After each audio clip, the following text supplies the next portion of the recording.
while we're here, so we kind of have to figure out what's going on. But I threw his wallet out the window. Wait, you threw his wallet out of the window while driving this way? He hurt me several times on the way to do that, and I took his stuff and threw it out the window because he wouldn't give my phone back, and I asked several times and still wouldn't, and I had to tell my parents to give me the phone. What happened today? You guys are obviously in this car. He's like, I don't know, he hit me a couple times. While you were in the car? Yeah. You just heard the police dash cam from Johnny Manziel's alleged domestic altercation with his girlfriend Colleen Crowley. Christine Brennan wrote a column for USA Today Sports about this incident, in which she argued that based on NFL policy and the evidence we have from the situation with his girlfriend, Johnny should already be placed on the exempt list. When on the exempt list, players receive paid leave. According to Brennan, this list is exactly where Manziel belongs. Here's the NFL policy on paid leave. An individual may be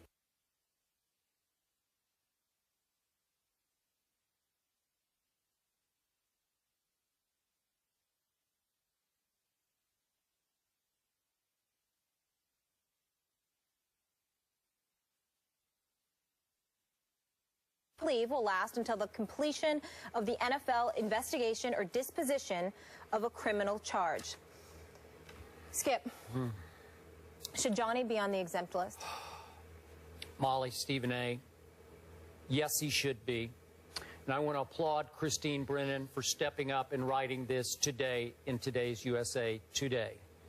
And as you know, Stephen A., and I'll say it again up front, I'm a fan of Johnny Manziel's. Heck, I consider myself a friend of Johnny Manziel's. But I also said when we first discussed this incident on last Monday's show that the domestic violence issue operating here was far more serious and should, and I was hoping would be, quickly investigated by the National Football League. I'm going to assume that's going on right now. But to Christine's point, he should already be on the exempt list because that's how the policy reads. And there is plenty enough just on the dash cam from his girlfriend that raises enough suspicion, at least to me, that it's for sure that he should be on the exempt list. And it sounded like some form of domestic violence did take place. So just to reiterate, on the dash cam, you can hear her say, he hit me a couple of times. And then she backtracks a little bit to say, please don't, as if don't make a big deal out of this. How many victims have we seen backtrack after they have been abused by their lover or their husband or their boyfriend? And then she says, he hurt me several times. I'm in fear of my life, said his girlfriend of about a year and a half, said Johnny. And he also told the police that she's now living with him in the suburban Avon, the suburb of Cleveland, Ohio. My first issue is with the Avon suburban police. I think they mishandled this. I think they dropped the ball just the way the NFL so far is dropping the ball, because when a potential victim says that he hit me a couple of times, how do you let Johnny walk away from that? How do you let her walk away from that? Again, the only evidence of physical violence against her was the abrasion they saw on her forearm, which was consistent with the story that they both told, that she was trying to exit the car as they exited the highway while it was still in motion, and that Johnny reached across and tried to restrain her from jumping out of the car by holding onto her arm. But he hit me a couple of times, and then I'm not sure it was reported that he hit her to the point that she hit her head against the far passenger side window. So that's plenty enough evidence to raise enough suspicion that the police should have further delved into this. And obviously, immediately, the next day, in concert with the Cleveland Browns, Johnny should have been sent straight to that exempt list while they did their due diligence and investigation. And I assume it's going on right now. But even as Johnny's supporter and friend, I have no idea how he is still eligible to play football for the Cleveland Browns. I am with Christine Brennan. Thank you, Christine. My response would be to that, Skip Bayless, is that I'm with Christine Brennan as well, but not as adamant as you are.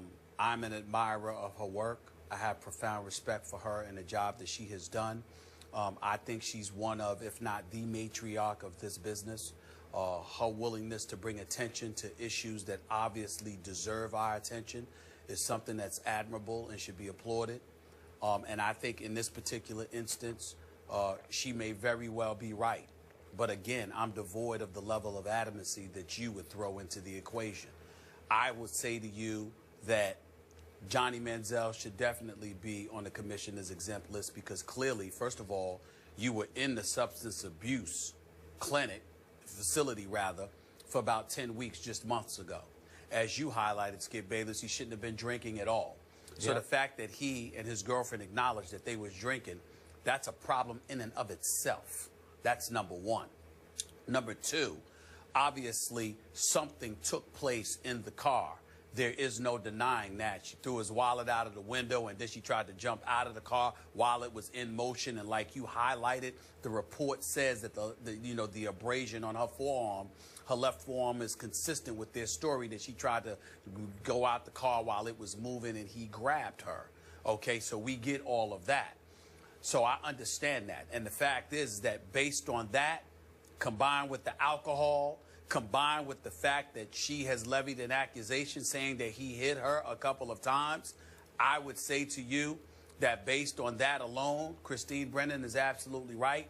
According to the new domestic violence policy that the NFL has implemented, where they highlight some of these hints and some of these nuggets of information that could contribute to the belief that there is a problem and that would warrant somebody being on the exempt list, I definitely think it's an apropos position for the Cleveland Browns, for the NFL itself to take in this matter. So in that regard, I do agree. The reason that I would say it's devoid of the level of vehemence or the level of adamancy that you had and you brought to the equation is this. Somebody out here needs to speak up for men who would never put their hands on women. And I think that we have gotten to a point in our society where the mere accusation is enough to convict somebody in the court of public opinion.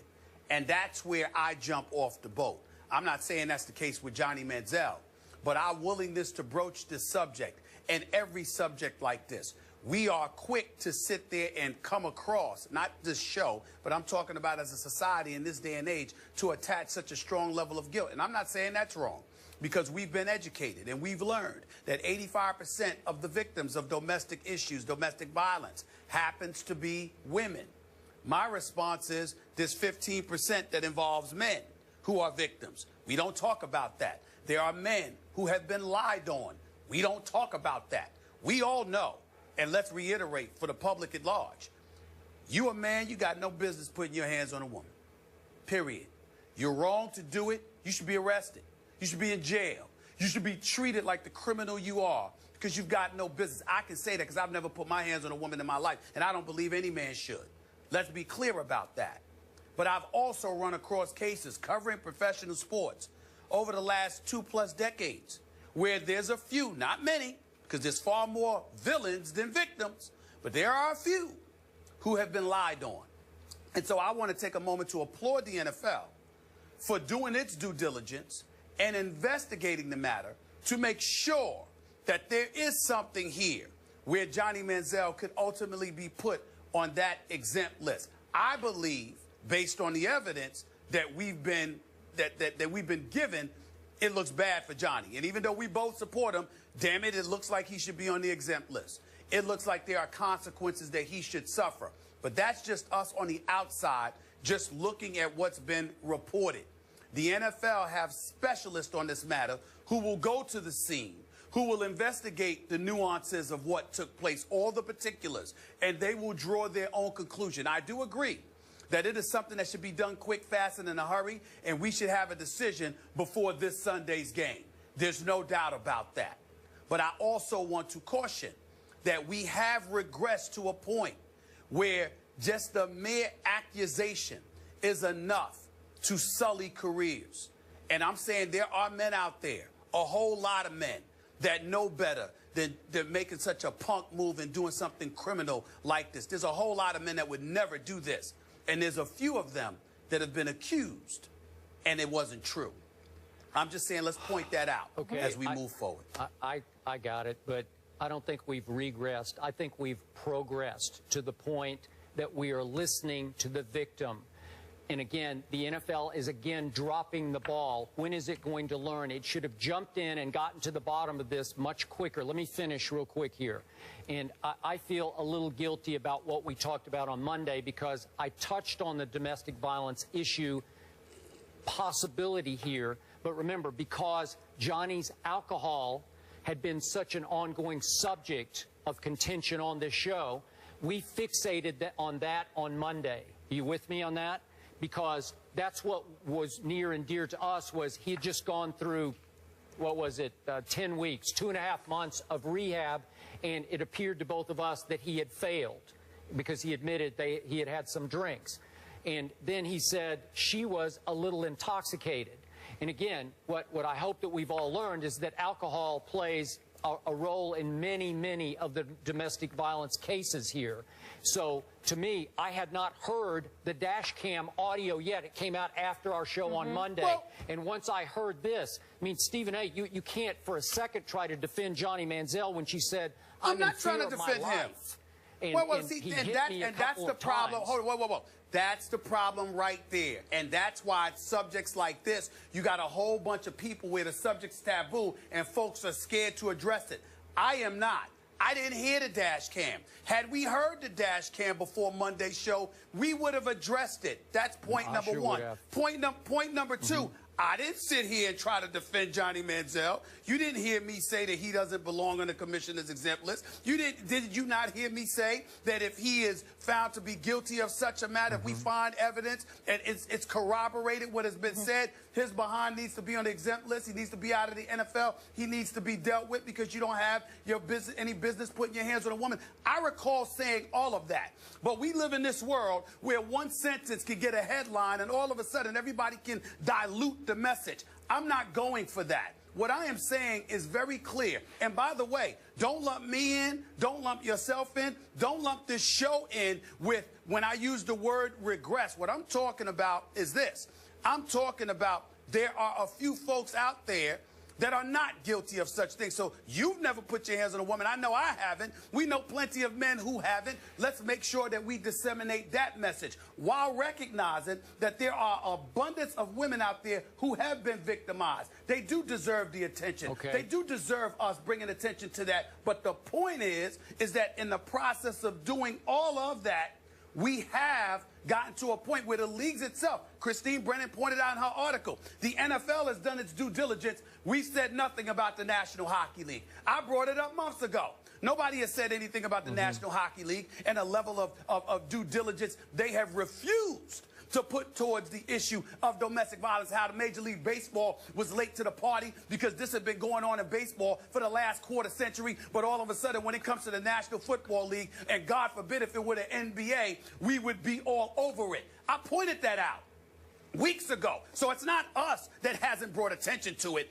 It's the professional sports leagues that exercised a dereliction of duty and didn't put forth the level of due diligence that they were supposed to. The media has always brought attention to it. It is the professional sports leagues that have not done what they were supposed to do. Don't lump us in with them. That's not us.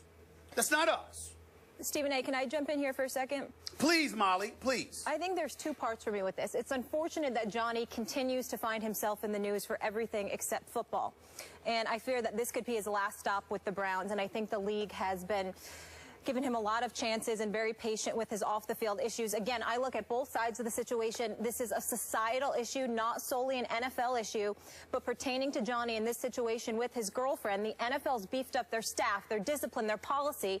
They need to investigate this. We're told that they are, but I agree with Christine Brennan and both of you that they did drop the ball again, and he should be on the exempt list. He fits into that category, and I know the NFL is going to be paying attention to her article, and they do tend to be reactionary at some points, but that's where he belongs right now. And until we have all of the details, and then we decide what the next step is with Johnny Manziel. But we have enough evidence based on that cam, that tape that we played, on what occurred, that this needs to be looked into, and he doesn't need to be suited up this Sunday. Well, that's fair, but then the league will tell you that they've got a players association to deal with. So what they want to do is investigate the matter, and as long as they investigate it before Sunday, what's the problem? Sunday hasn't arrived yet. This just took place a few days ago. If they deal with this before Sunday, what are we going to say then? It's Thursday. They got 3 days before Sunday. What if they deal with it then? And if they put forth their due diligence, then they don't have to worry about DeMaurice Smith or Jeffrey Kessler or anybody else coming to them and saying you didn't dot your I's and cross your T's appropriately. So we have to take into consideration what they have to battle and what they have to deal with. And also, while we're doing so, let's not gloss over what Christine Brennan said. She said the NFL should be applauded in some respects, while she said they should still make this decision about Johnny Manziel. But she also highlighted the National Hockey League and what it's not doing. But we don't hear anybody talking about that. I mean, what's the problem? Why is there such a level of urgency, you know, to expedite the process and address everything when it comes to the NFL, but we ignore the National Hockey League? There's something wrong with that. We either care overall or we don't. We can't care because it's the NFL, but don't care because it's the National Hockey League, because it's not as popular as the NFL. We either care or we don't. Stephen A., let me just read one line again. If the NFL investigation finds sufficient credible evidence that it appears a violation of the personal conduct policy has occurred, then that's when the paid leave will occur. In the meantime, until they complete the investigation. I look at both sides, trust me, in every situation. I understand we don't have all the evidence, but from that tape, we have enough that Johnny should be on the exempt list right now. Well, again, like I said to you, I have no problem with that. I'm just saying that I appreciate the NFL saying we're sending somebody out there ourselves, and this matter will be handled. Now, if Sunday comes and Johnny Manziel is playing, he's suited up, we got a problem. Molly's position is absolutely on the money. So is Christine Brennan's. But what's the matter with the NFL saying it's Thursday? We're sending somebody out there. We've already sent somebody out there. We're investigating the matter. What if the NFL comes down with the position tomorrow to put Johnny Manziel on the exempt list? We going to get on them because they didn't do it Thursday morning? Although this actually happened early last week, and then it didn't break until, I think, last Friday, late afternoon, after our Friday show. And the dash cam, to your point, fair on your side, that the dash cam it wasn't made public by the Suburban Police Department until Tuesday, I think, maybe late Monday afternoon. So, okay. Something needs to be dealt with now. See, it needs to be done before Sunday. Yeah. It needs to be done before Sunday. That's all I'm saying. It needs to be done before Sunday. Okay. But it's not like the NFL should be insulted or criticized because they're dotting their I's and crossing their T's. Remember, Greg Hardy's suspension got reduced from 10 games to 4 games. Ray Rice won his appeal. So regardless of what position the NFL takes, the Players Association steps in defending their players, and the NFL wants to make sure they get it right so they don't have to worry about revisiting the matter. I don't see a problem with that as long as it's dealt with before Sunday. Got it. The policy is now in place, and they have the opportunity to get it right here with this one. And again, an unfortunate situation that Johnny's in the news for issues like this. Moving on, another decade of dominance. A 38-year-old Tom Terrific says he could see himself playing for a long time. Just how long? We'll tell you after the break. Skip, you're going to love this. Oh, I hope so.